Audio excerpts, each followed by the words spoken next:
I feel like this one thing could honestly ruin your experience of med school completely. So definitely don't do it. You actually could spend every waking hour of the day studying instead of enjoying your time or relaxing, but you need to be smart. Hey guys, my name's Sunny. I'm a first year medical student. Hey guys, my name's Sunny. I'm a second year medical student at Kent Medway Medical School, and these are just a few tips from me on how, if I were to do first year again, these are the tips which I would follow. I'm going to split this video into three main areas of advice. First of all is kind of within your own mindset. Following that will be how to study or how to organize your studying or what to expect from studying. And then lastly is to do with tips for outside academics. So let's get into the video.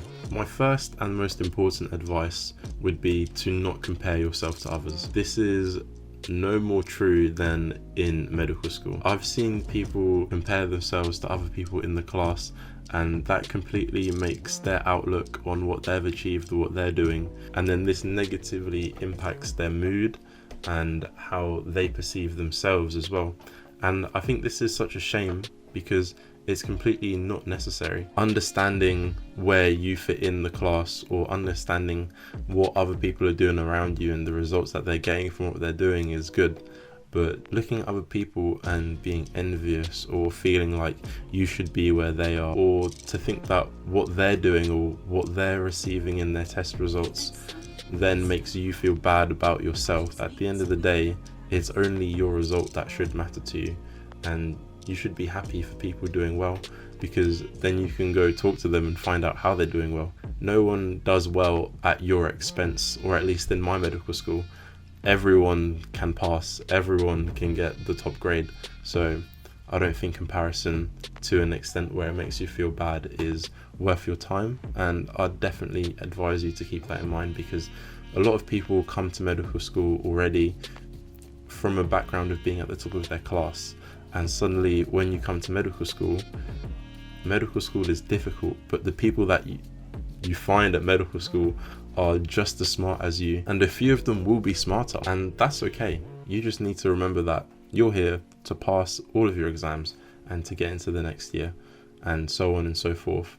And the fact that someone else is getting 90% and you're getting 70, that doesn't reflect anything on you, because you've both passed, and that's all you need to worry about. So yeah, don't compare yourself to other people. Following on from that point, I'd say expect to struggle at medical school. My mindset when I was going into my first year was that first term is going to be difficult because I've not studied for a year. So don't get overwhelmed by the difficulty of the lectures. Just think that you're going to get used to it, and then you're going to be able to progress. And as a result of this mindset, first term there was a lot of work to do. I did spend time studying, but I wasn't stressed at all, even when there were tough lectures, because I was expecting it to be difficult. Now flip this on its head when second term came around, and I didn't expect second term to be more difficult than first term.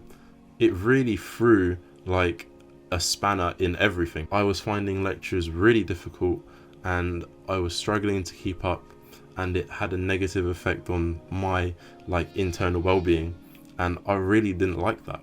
And I was just thinking to myself, if I just went into second term expecting to struggle, expecting for it to be more difficult than first term was, then that never would have happened.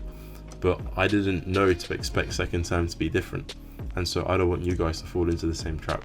So expect medical school to be difficult and be ready to deal with it as it comes, and just have in the back of your mind that yeah, it's okay, I can get through this, I can do this, and you'll be fine. My last bit of advice for your own kind of internal locus of control or your own mindset would be to ignore any negative energy or any negative comments that you hear about medicine, and don't contribute to these negative things. Because my medical school is new, a lot of people feel like the medical school is being overly harsh in the way that they do things, and people are failing at a greater rate than they would elsewhere. Medical school everywhere is difficult. It's not easy, and people will say that this is so difficult, how are we ever going to learn this? People will say, oh, that lecture was impossible, I didn't understand anything. But then 2 weeks later, you do. So it's like, what is the point of putting all of that negative energy out there when it definitely has an effect. Your body will follow what you think and what you say. So if you spend your whole time thinking and saying negative things, then your body will only reflect that in the way that you behave and the way that you progress through your day. So it's just best to avoid that, in my opinion. Throughout the entire year, me and my friend Joseph would always say to ourselves, yeah, that was difficult, but we'll get it, we'll understand.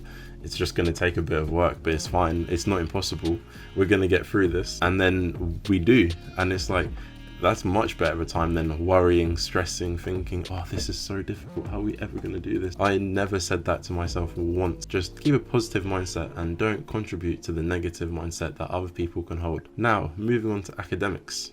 For first year, I'd say the best thing you can do is try out a bunch of different study methods. I only really found what I think works for me now in third term. Throughout the entirety of my first year, I continuously tried new methods of studying: flashcards, writing notes, summarizing notes, mind maps.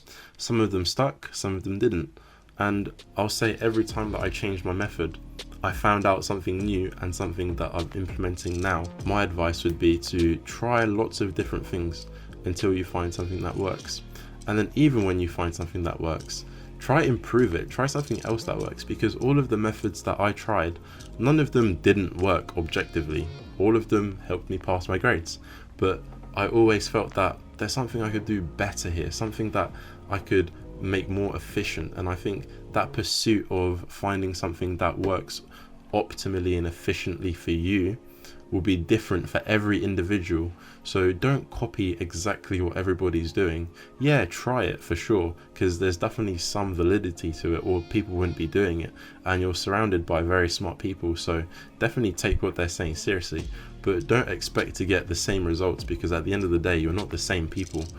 So yeah, just explore and experiment. As for exactly the best study strategies, I'd say definitely implement some kind of active recall, which is quizzing yourself, and then some kind of spaced repetition where you see a bit of information today and then you look over it again in a couple days, and then you look over it again, say in a week's time, just so you don't forget information very quickly. As if you don't review information frequently over periods of time, then you're more likely to forget it, and then it will just take more energy and effort and time to relearn that information. My next study tip would be to pre-read for your lectures.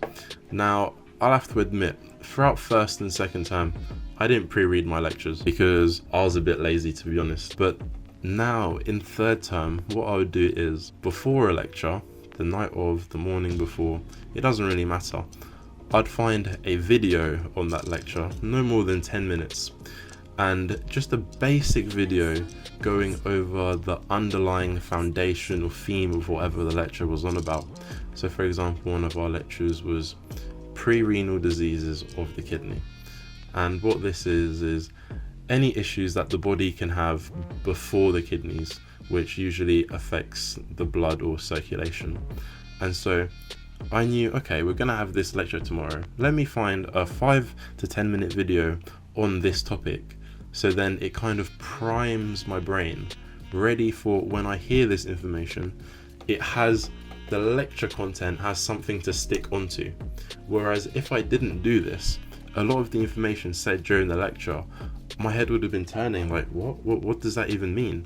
But when you do pre-reading, it primes your brain and you're ready to absorb information more easily, and then it will stick more easily. If you do 10 minutes of pre-reading and then you have a 1 hour lecture, you'll be able to retain more of that lecture and understand it more, and waste less time afterwards researching what did this mean, what did that mean, because you already had a very basic understanding in the first place from your pre-reading. And this is actually the importance of pre-reading. There are things you can do to make pre-reading easy and things that will make it difficult. So me, I like watching videos because it's very low effort, and as long as I'm actually listening, it will definitely help. I don't like to read books, and I don't like look around too long on the internet because that takes too much time in my opinion, so you won't catch me doing that. But I definitely recommend that you watch a short video before your lecture, or even the night before your lecture, just so you are ready to absorb that information, and it will save you time in the long run, so you should definitely do it.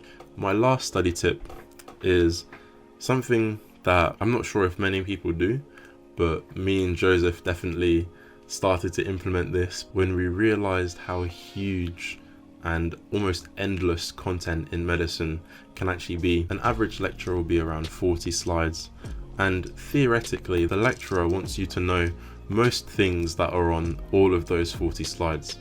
But the thing is, that's a lot of effort, and the fact is you're not going to be tested on all 40 of those slides in your exam.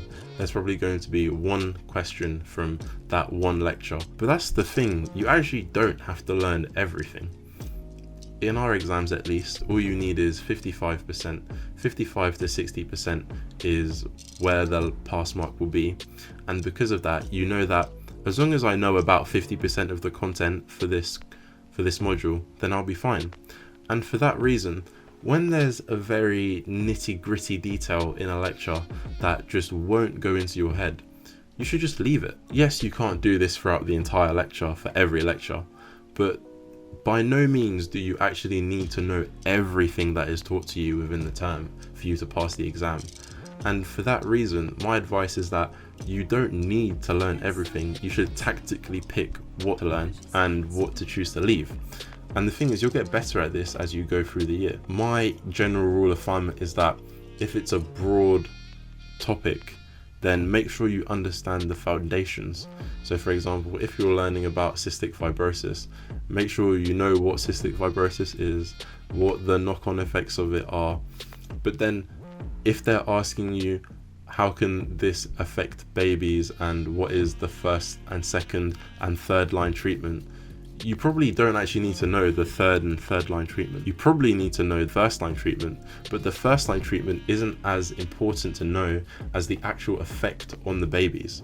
So then you have a kind of hierarchy of information, and then it's up to you how deep into that hierarchy you go, but you need to make sure you cover the first sections of the hierarchy, and then you can choose to remember the third and second line treatments, or even if you just stop at the effects of CF on babies, because maybe that information isn't going in very easily. Other topics, details like that will go in very easily and you'll remember them just fine, but then for others it will be a lot harder to remember.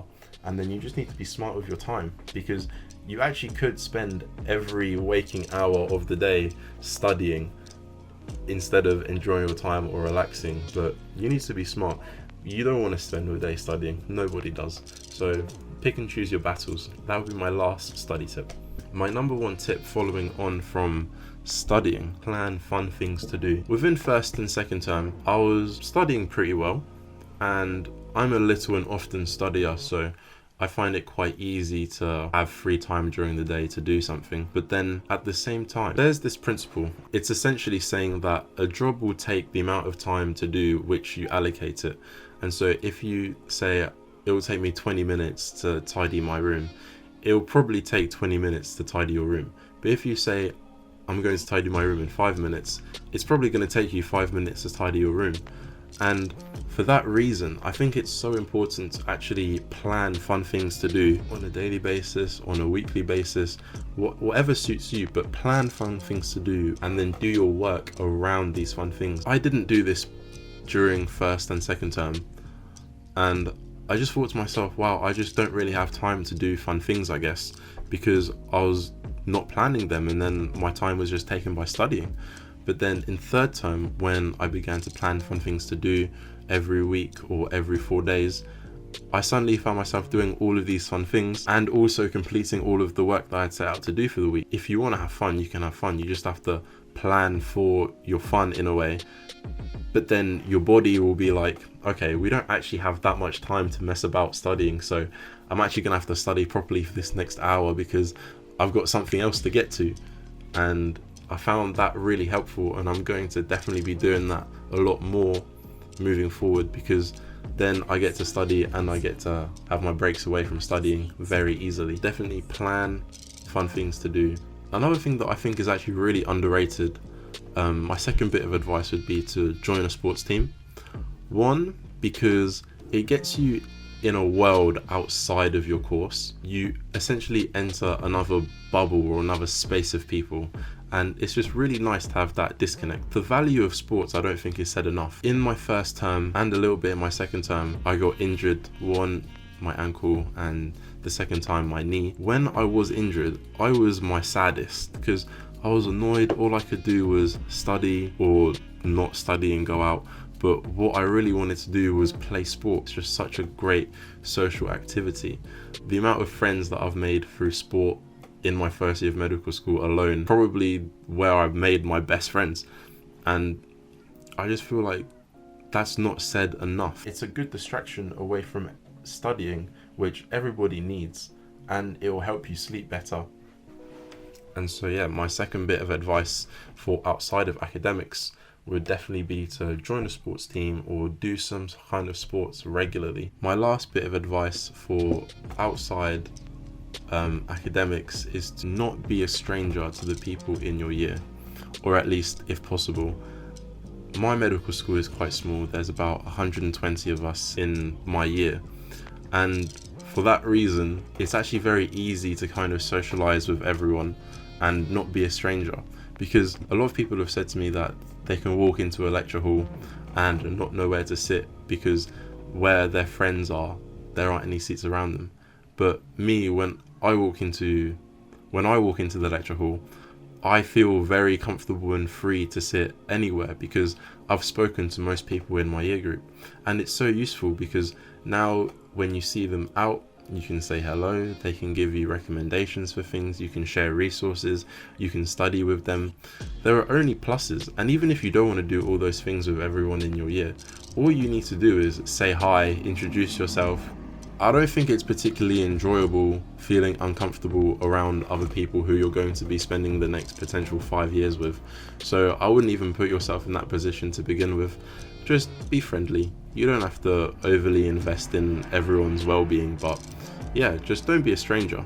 And I feel like that will really enhance your own experience of medical school. Then you could even make friends with people who you wouldn't have even thought that you would have had a good friendship with. Those would be my tips for surviving the first year of medical school. You guys are pretty smart. You would have figured it out anyway. Thank you very much for watching, guys. If you enjoyed the video, make sure to leave a like and leave a comment down below. Subscribe, and I'll see you in my next video.